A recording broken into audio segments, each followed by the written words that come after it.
이삭은 에서가 이방 여인과 결혼함으로 인해서 마음의 아픔을 겪었기 때문에 야곱만큼은 하나님의 백성 중에서 배우자를 맞이하기를 원했습니다. 그래서 비록 야곱이 자신과 에서를 속이고 장자의 축복을 빼앗았지만 그 모든 것을 가슴에 묻고 리브가의 조언대로 바단 아람에 있는 라반에게로 보내요. 물론 야곱을 바단 아람으로 보내는 리브가의 속마음은 배우자를 위한 것도 있겠지만 그 이전에는 야곱을 죽이려는 그 마음이 가득한 에서의 손에서부터 야곱을 피신시키려는 그런 의도가 분명히 있었지요. 그러한 의도가 있는지를 아는지 모르는지 이삭은 야곱을 힘들고 험한 광야의 길로 지금 내보내고 있는 거예요. 그렇게 야곱은 가족을 떠나서 바단 아람으로 갑니다. 우리 다시 한번 10절 말씀을 읽어보죠. 10절 읽습니다. 야곱이 브엘세바에서 떠나 하란으로 향하여 가더니, 본래 야곱이 있던 곳은 브엘세바예요. 이곳에서 바단 아람까지는 학자들마다 차이는 있지만 대략 한 600에서 800km 정도를 이야기합니다. 굳이 따지자면 바단 아람은 우리에게 있어서 경기도와 같은 행정구역이고요. 하란은 안성, 평택 이런 것처럼 성의 이름이라고 이해하시면 됩니다. 지도를 보시면, 여기를 보시면 대략적으로 요 정도 된다고 지금 이야기해 드릴 수 있는데요. 브엘세바가 여기 있거든요. 브엘세바가 여기에서부터 야곱이 출발해 가는 거예요. 어디까지 가냐면 여기요, 하란까지. 여기까지 가는 거예요. 이 길에서, 이 길이 600에서 한 800 정도라고 이야기를 하는 거예요.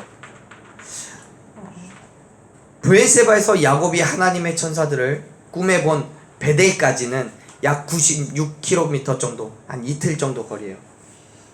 그 베델이 여기인데요. 여기를 옛 이름은 루스라고 하고요.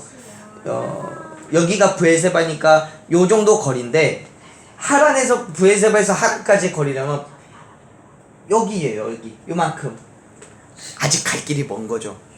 요만큼을 한 이틀 거리라고 칩니다. 그렇게 계산해 보면 야곱이 집을 떠나서 외삼촌 라반의 집에까지 이르는 그 시간은 약 한 2주 정도 걸렸다는 이야기로 받아들일 수 있습니다. 물론 그 광야의 길을 우리가 계산한 대로 갈 수 있는 게 아니에요. 그 안에는 여러 가지 변수가 있기 마련입니다. 날씨도 따져야 되고요. 길이 얼마나 험한지, 그 길이 자갈밭인지 또는 숲길인지 여러 가지 것들도 따져야 되죠. 또 짐승도 있을 수 있고요. 여러 가지 것들이 그 길을 방해하기 때문에 쉽게 가는 그 길이 아니에요. 성경에서는 야곱이 그동안 얼마만큼 광야에서 생활했는지를 기록하고 있지 않아요. 에서와 성향이 다르기 때문에 야곱은 분명히 어머니인 리브가와 함께 집안일을 도맡아 했다는 점을 생각해보면 광야의 생활을 그렇게 오래 한 사람이 아니에요. 많이 한 사람이 아니에요. 그래서 광야를 어떻게 지내야 될지 모른다라고 이야기해도 과언이 아닙니다. 그러한 점을 생각해 볼 때 누구보다도 하란을 향해 가는 그 길이 더욱 쉽지 않았을 거예요. 사랑하는 여러분, 야곱은요 지금 두려움과 걱정과 근심 가운데서 멀고 먼 그 길을 향한 발걸음을 내딛고 있는 거예요. 게다가 그 길을 기분 좋은 상황에서 떠난 게 아니잖아요. 야곱은 그 어느 때보다도 무거운 발걸음을 내딛고 있는 거예요. 그렇기 때문에 야곱은 정말 외롭고 또 괴로운 마음으로 길을 걷다가 어느 한 곳에 머무르게 돼요. 11절 말씀 읽어보죠. 11절 같이 읽습니다. 한 곳에 이르러는 해가 진지라 거기서 유숙하려고 그곳에 한 돌을 가져다가 베개로 삼고 거기 누워 자더니. 아멘. 지금 야곱이 유숙을 하기 위해서 머무른 그곳은 바단 아람으로 가는 그 길 한복판이에요. 사실 아주 오래전에 우리나라에서도 그랬잖아요. 그렇지만 당시에 유대 사회에서도요, 먼 길을 가는 나그네들이 가는 그 길에 위치한 마을에 들어가서 그곳에 사는 사람들의 집에 방문해서 묵었던 그런 일들이 있습니다. 당시에는 뭐 여관도 없고 호텔도 없으니까요. 그럴 수밖에 없는 거죠. 그런데 지금 야곱은 쉴만한 곳을 찾지를 못하고 야외에 머무르게 되는 거예요. 사랑하는 여러분, 지금 한번 야곱의 마음을 생각해 보세요. 정들고 사랑하는 가족의 집을 떠나서 어디 한 곳 마음 놓고 몸을 누일 수 있는 곳을 찾지 못해요. 밤낮을 맞으며 누워야 하는 그 마음이 얼마나 쓸쓸하고 외롭겠습니까? 그리고 이게 첫날 밤이 아니라 약 한 이틀에서 3일 정도 되는 밤이에요. 야곱은 딱딱한 돌을 베개 삼고 누워서 아마도 자신의 처량함에 스스로를 위로하다가 잠이 들었을 거예요. 지금 그 야곱의 마음이 이 땅에서 살아가는 우리의 마음이에요. 비록 이 자리에 있게 된 배경은 야곱과 우리가 다르고 또 우리 각자도 서로가 다르겠지만 세상이 우리를 모른 척하고 오히려 더욱더 힘들게 하고 아프게 해서 외롭고 쓸쓸함을 느끼는 그 경험은 동일하게 경험하는 거죠. 그래요. 그리스도인이 세상 속에서 세상의 지식과 경험으로 세상에 만족하여 살아가는 사람들과 함께 살아가는 것이 그렇게 행복한 경험이 아니에요. 끊임없이 세상의 요구에서 하나님의 뜻을 따라 살아갈 것을 결단해야 되고요. 그러므로 인해서 의도하지 않은 따돌림도 있을 수 있고요. 또 외로움을 견뎌내기도 해야 돼요. 나 하나도 세상에 융화되어서 살아가지 않기 때문에 세상의 친구들과 거리가 생길 수밖에 없는 거죠. 어쩌면 당연하게 받아들이고 마치 세상에 나 혼자 있는 것 마냥 외롭고 쓸쓸함을 싸워야 하는 그 순간들이 우리에게 존재합니다. 그런데 사랑하는 여러분, 그러한 모든 순간들 속에서도 외로움에 지쳐서 세상을 향해 가지 마십시오. 왜냐하면 지금 우리가 외롭다고 쓸쓸하다고 느끼는 감정은 지극히 인간적으로 세상을 바라볼 때 갖게 되는 거예요. 실제적으로는 우리가 결코 외롭거나 쓸쓸해할 필요가 없습니다. 왜냐하면 우리는 혼자가 아니니까요. 광야 한복판에서 쓸쓸하고 외로운 잠을 청하는 야곱에게도요, 하나님께서는 그 감정을 위로하시고 굳게 세워주시기 위해서 한 가지 일을 행하세요. 믿음을 주시는 거예요.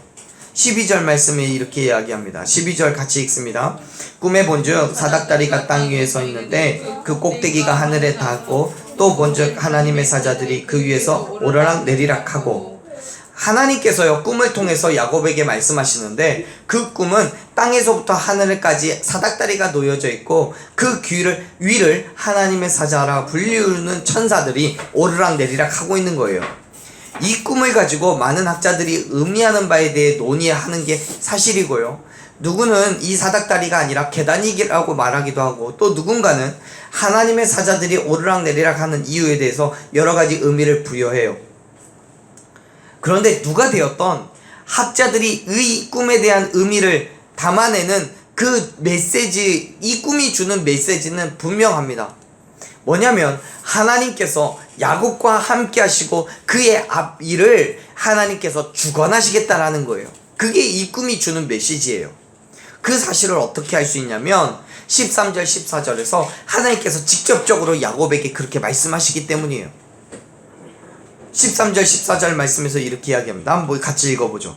또 본즉 여호와께서 그 위에 서서 이르시되 나는 여호와니 너의 조부 아브라함의 하나님이요 이삭의 하나님이라. 내가 누워있는 땅을 내가 너와 내 자손에게 주리니 네 자손이 땅의 티끌같이 되어 내가 서쪽과 동쪽과 북쪽과 남쪽으로 퍼져나갈지며 땅의 모든 족속이 너와 내 자손으로 말미암아 복을 받으리라. 아멘.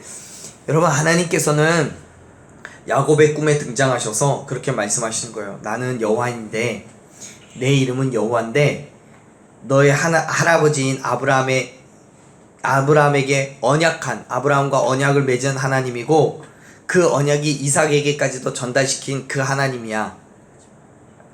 그렇게 말씀하시는 거예요. 사실 하나님께서 말씀하시는 이 말씀에 대한 본질은 13절 후반에서부터 14절에 있어요. 그러나 그 말씀에 대한 확증, 즉 이후에 하실 그 말씀, 13절 후반부터 하실 그 말씀에 대해서 야곱이 확신을 갖게 하기 위한 의도로 당신이 누구라고 먼저 밝혀주고 있는 거죠. 하나님이라고요. 여호와라고요. 하나님께서는 야곱에게 자신을 가르쳐 주시는데 그 이름을 여호와라고 해요. 그리고 그 여호와가 누구냐면 어떠한 일을 한 분이냐면 아브라함에게 있어서 하나님이시고 또 이삭에게 있어서도 하나님이셨다고 말하는 거예요. 자, 여기에서 하나님은 이제 비록 꿈이지만 야곱이 만나고 믿고 의지해야 하는 그 하나님이 누구인지를 분명하게 드러내고 계시는 거죠. 즉 야곱이 만난 하나님은, 야곱의 꿈에 등장하신 하나님은 아브라함을 갈대아 우르에서부터 헤브론까지 인도하시고 가나안 땅을 주시겠다고 약속하신 그 하나님이라는 거예요. 뿐만 아니라 그 언약은 아브라함에게서부터 끝나지 않고 이삭에게까지 역사하셔서 동일한 언약으로 그의 자손들에게 약속하신, 그 언약을 허락하시겠다고 말씀하신 그 하나님이라는 거예요. 다시 말해서 지금 야곱이 만나고 있는 하나님은 아브라함의 삶에도 역사하셨고 그의 삶을 주도적으로 이끄셨던 분으로서 이삭을 지나 현재 야곱에게까지도 동일하게 일하실 것을 약속하고 계신다는 거예요. 그러면서 그 약속을 이렇게 하시죠. 지금 누워있는 그 땅을 야곱뿐만 아니라 야곱의 자손에게까지도 주시겠다고 말씀하시는 거예요. 또한 동서남북 어디로든지 야곱의 자손들이 퍼져나갈 것이고 그곳에서 하나님이 주시는 복을 누리게 될 거라고 말씀하시는 거예요. 사랑하는 여러분, 지금 하나님께서는 아브라함과 이삭에게 언약으로 주셨던 그 땅으로서 언약의 반복과 계승이 야곱에게 주어져 있다는 것을 드러내고 있어요. 이거는 하나님께서 야곱에게 허락하신 약속 중에 가장 중요한 부분이에요. 그리고 15절을 통해서 하나님께서는 13절과 14절의 내용을 분명하게 어떻게 행할 것인지를 말씀해 주세요. 한번 읽어볼까요? 15절 말씀 읽습니다. 내가 너와 함께 있어 내가 어디로 가든지 너를 지키며 너를 이끌어 이 땅으로 돌아오게 할지라. 내가 네게 허락한 것을 다 이루기까지 너를 떠나지 아니하리라 하신지라. 아멘. 사랑하는 여러분, 하나님께서 야곱과 외로움과 괴로움 속에서 앞날에 대해 두려움에 떨고 있는 이 야곱에게 하시는 이 약속이 야곱에게 있어서는 그 무엇과도 바꿀 수 없는 축복의 약속을 하고 계시는 거예요. 바로 야곱과 함께 하시겠다는 약속이요. 지금 하나님께서는 야곱을 보호하셔서 마침내 그가 이 땅으로 돌아오게 하실 거라고 말씀하는 거죠. 더구나 우리 성경에는 기록되어 있지 않지만 히브리어에서는요, 이 15절에서 가장 첫 번째로 등장하는, 15절에서 가장 첫 번째로 등장하는 단어가 뭐냐면 힘내라는 단어예요. 이 단어는 무슨 뜻이냐면요, 우리말로 하자면 보라, 봐봐, 이런 뜻이에요. 즉 하나님께서는 야곱에게 15절의 말씀을 하시면서 이렇게 얘기하시는 거예요. 야곱아 봐봐, 야곱아 내 말 좀 들어봐, 야곱아 나를 좀 봐봐, 이 얘기하시는 거예요. 이게 무슨 뜻이에요? 이제부터 내가 이야기할 것에 대해서 그 약속을 반드시 실현시킬 거라는 것을 보증하겠다는 거죠. 야곱으로 하여금 결코 낙담하지 않게 하려는 그 의도를 가지고 계시는 거예요. 그러면서 하나님 말씀하시는 거예요. 야곱아 나 좀 봐봐, 내가 이렇게 할 거야. 어떻게 할 거냐면 너와 함께 할 거고 너를 지켜줄 거고 너를 보호할 거야. 약속할게. 지금요, 야곱의 상황이 결코 쉽지 않아요. 광야의 어둠 속에서 어떤 짐승의 위협을 당할지 몰라요. 또요, 강도나 또는 환경의 어려움이 있을 수도 있어요. 불뱀이나 전갈의 위협도 있어요. 저와 여러분이 이렇게 생각을 하듯이 야곱 또한 이러한 어려움을 광야에 발을 내디디면서 계속해서 머릿속으로 생각하고 있을 거예요. 예상하고 있을 거예요.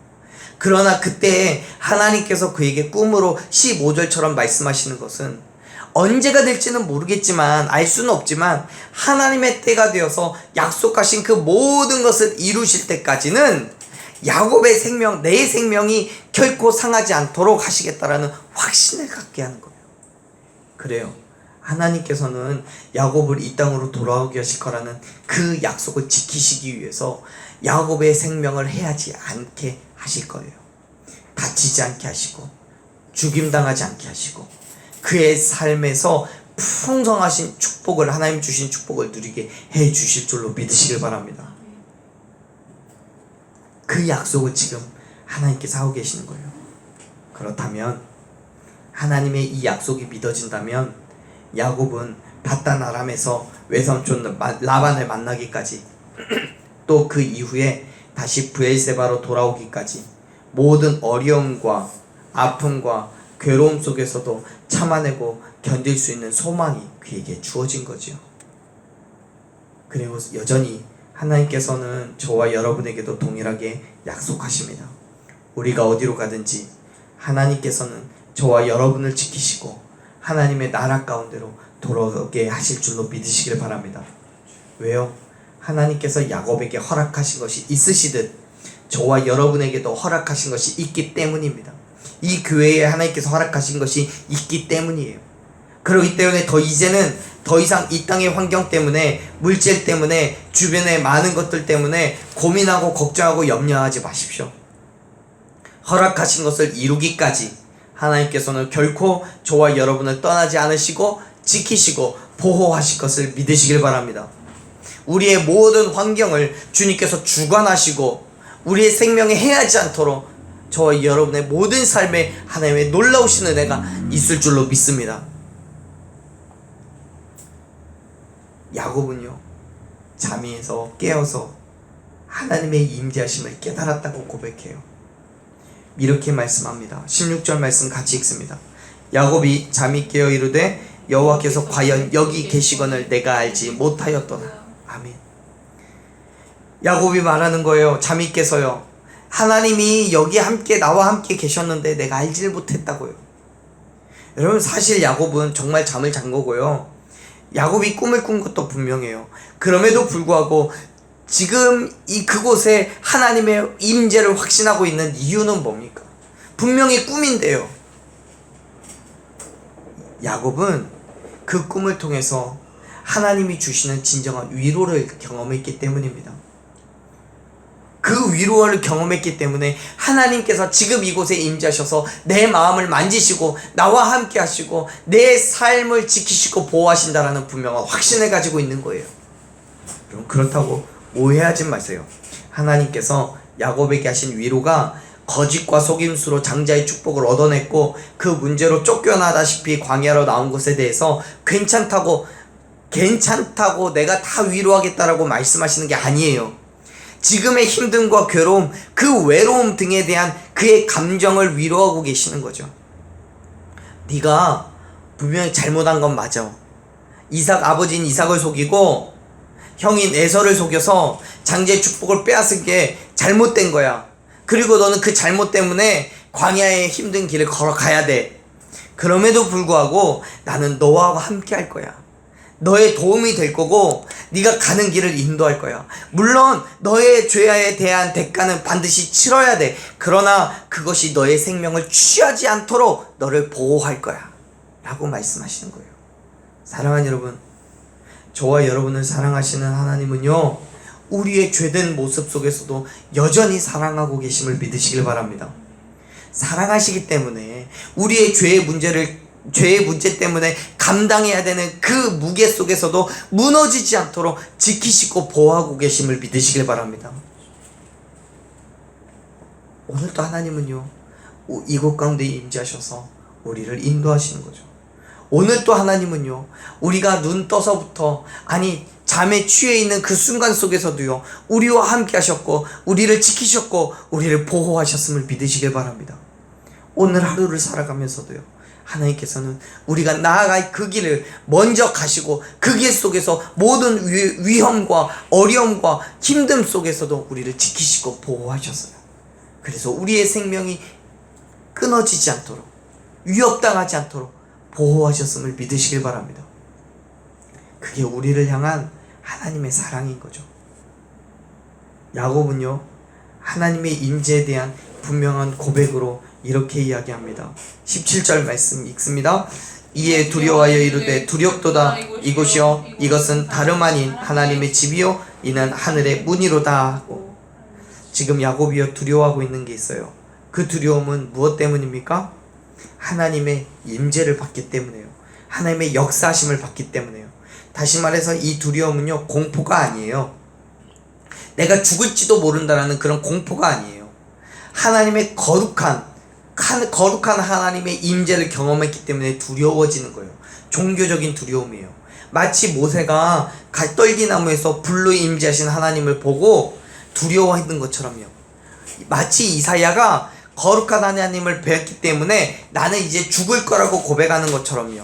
야곱도 거룩하신 하나님을 만났기 때문에 두려워하고 있는 거예요. 결국 지금 야곱은 하나님의 전지전능하심을 인정하고 무소부지하심을 깨달았기 때문에 두렵다고 말하고 있는 거예요. 사실 여러분, 당시의 이방 종교의 신들은요, 되게 시간 공간적인 제약을 많이 받았던 신들이에요. 이방 민족도 그렇게 생각을 했어요. 그래서 그들이 믿는 신들이 힘을 발휘할 수 있는 시간과 공간이 제한되어 있다라고 그렇게 생각했습니다. 그곳을 떠나면, 그 제한되어 있는 그곳을 떠나면 그 신으로부터 보호받지 못한다라고 여겼어요. 어쩌면 야곱에게는 하나님에게 똑같은 개념으로 그렇게 시간적으로 공간적으로 제한이 있는 하나님으로 인식했을지도 몰라요. 그의 그 브엘세바에 한정되어 있는 하나님의 역사시며, 그러나 지금 광야의 한복판에서 자기가 지냈던 생활했던 브엘세바에서부터 90여 킬로나 떨어진 곳에서 하나님의 임재를 경험했다는 것은 하나님의 능력에 대해서, 그 전지전능하심과 무소부지하심에 대해서 경험하고 확인하게 해서 알게 되었다는 거죠. 그래서 16절에서는 야곱이 하나님께서 거기 계심을 알게 되었다라고 말하는 거예요. 알게 됐다고요. 그 알은 단순한 지식이 아니라 체험으로 경험되어진 지식을 말해요. 즉, 이제 야곱은 하나님의 임재를 그가 직접적으로 경험했고 하나님의 능력을 눈으로 확인했기 때문에 그 능력에 대해서 경외심을 갖게 되었고, 그로 인해 결국 야곱은 그가 하나님을 만난 그곳에 제단을 쌓기에 이르게 되었다는 거죠. 사랑하는 여러분, 하나님은 시간과 공간을 넘어서서 오늘 이 시간에도 저와 여러분과 함께하고 계시는 줄로 믿으시길 바랍니다. 하나님의 임재하심은 우리가 믿거나 안 믿거나 알거나 모르거나 하나님의 임재하심은 분명히 우리와 함께하고 계시고 우리의 삶 가운데 역사하고 계심을 믿으시길 바랍니다. 그렇기 때문에 우리는 하나님을 경외해야 되는 것이고요, 하나님의 그 전지전능하심과 무소부지하심 앞에 우리는 굴복하고 무릎을 꿇어야 되는 거예요. 하나님께 우리의 삶의 전부를 맡겨놓는다면 더 이상의 삶의 걱정과 근심과 모든 염려는 다 내려놓을 수밖에 없는 거죠. 야곱도요, 그러한 사실을 알게 되었고 깨달았기 때문에 지금 그가 서 있는 그곳에 하나님을 향한 제단을 쌓습니다. 말씀을 보죠. 18절에서부터 20절까지 말씀을 함께 같이 읽습니다. 야곱이 아침에 일찍 일어나 베개로 삼았던 돌을 가져다가 기둥으로 세우고 그 위에 기름을 붓고 그곳의 이름을 베델이라 하였더라. 이 성이 옛 이름을 루스더라. 야곱이 서원하여 이르되 하나님이 나와 함께 계셔서 내가 가는 이 길에서 나를 지키시고 먹을 떡과 입을 옷을 주시어. 야곱은요, 돌을 가져다가 기둥을 세웠어요. 그리고 그 기둥에 기름을 부어요. 그것은 이미 17절에서 그곳이 하나님의 집이고 하늘을 향해 가는 문이 있는 곳이라고 고백한 것에 대한 행함이에요. 다시 말해서 17절에서는 그의 입술로, 그의 믿음으로 이곳이 하나님의 집이라고, 하늘에 문이 있다라고 고백한 것이고요, 그 고백에 대한 믿음의 행함을 드러내면서 돌을 세워놓고 그 돌에다가 기름을 부은 거죠.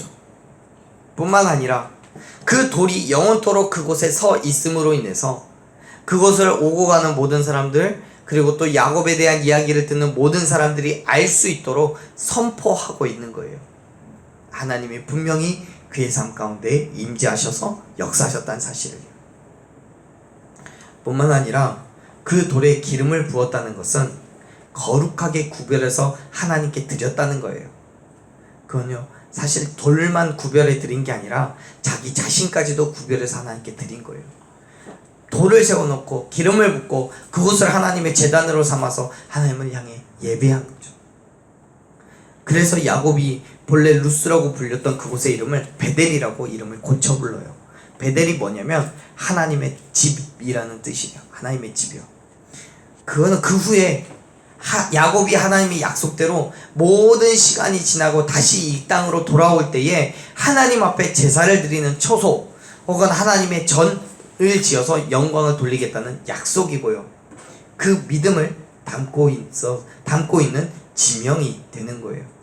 그리고 야곱은 35장에서 결국 그 약속을 지켜요. 20절에서 이야기하는 것처럼 21절, 22절에서 이야기하는 것처럼 마침내 어느 순간인지 모르겠지만 그 땅으로 돌아올 그때에 하나님께 자기가 가지고 온 10분의 1을 드리며 다시 예배하겠다라는 그 믿음을, 그 약속을 35장에 가서 지키는 거예요. 사랑하는 여러분, 지금도 하나님께서는 저와 여러분 가운데 함께하고 계심을 믿으시길 바랍니다. 우리를 통해서 하나님께서 계획하시고 계시는 그 일을 반드시 이루실 거예요. 그때까지 하나님을 경외함으로 말미암아 두려워하며 말씀하신 그 일들을 지켜 행하는 믿음의 삶을 살아가는 저와 여러분 되기를 간절히 축원합니다. 지금 야곱이요, 돌을 세워놓고 그곳에 기름을 붓고 하나님께 약속하듯이 하나님을 두려워하여서 그곳을 하나님의 전이라고 이름 불러 말하듯이 저와 여러분의 삶 가운데 반드시 하나님을 향한 두려움으로 하나님의 역사하심을 바라보며 우리의 삶을 하나님께 내어놓는 저와 여러분 되기를 간절히 축원합니다. 지금 야곱은 그의 삶 속에서 베델이라 이름한 그곳을 하나님의 집으로 삼고 있지만 사실은 저와 여러분이 있는 그 모든 곳이 하나님의 집이죠. 우리의 삶을 하나님께 기름 부어 드렸다면 우리가 있는 그 모든 곳이 하나님의 집이고 하늘의 문이 되는 거예요. 그렇기 때문에 우리가 나아가는 그 길에서 하나님의 역사하심을 기대하십시오. 하나님은 반드시 우리를 통해서 이루실 일이 있기 때문에 우리를 지키시고 보호하셔서 그 일을 이루기까지 하나님은 우리의 삶 가운데 함께 하실 줄로 믿으시길 바랍니다. 우리를 인도해 주실 줄로 믿으시길 바랍니다. 하나님께서 우리에게 허락하신 것을 다 이루기까지 하나님은 결코 저와 여러분을 떠나지 않으십니다. 그 분명한 믿음을 가지시고 이 땅 가운데서 이 어둠과 힘듦 속에서 이 광야길에서 날마다 믿음으로 견뎌내고 참아내고 마침내 이기고 승리하는 저와 여러분의 믿음의 삶이 되기를 간절히 축원합니다.